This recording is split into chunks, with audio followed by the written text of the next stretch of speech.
Merry Christmas.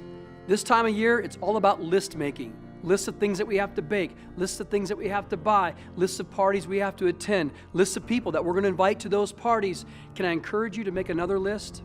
A list of the people that you're going to invite to this year's biggest party we have as a church, our Christmas Eve service.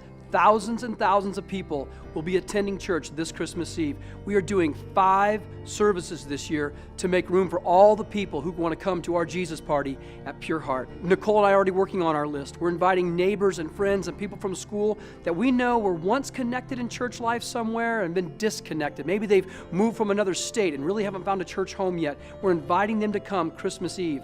Also, we're being brave this year, and we're inviting some of those friends that we have in our life who are almost anti what we believe when it comes to Christ. And so we're going to be bold enough this year to love them enough to invite them to come. What can the worst they can do? They can say, no, we're not going to come.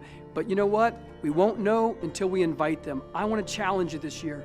Invite people to Christmas Eve service. Do not come alone. People are more open to saying yes at Christmas Eve than any other time of the year. I can't wait to see you at church. I can't wait to see you with your friends. And I can't wait to see my friends and your friends make a decision to ask Jesus Christ to be the leader of their life.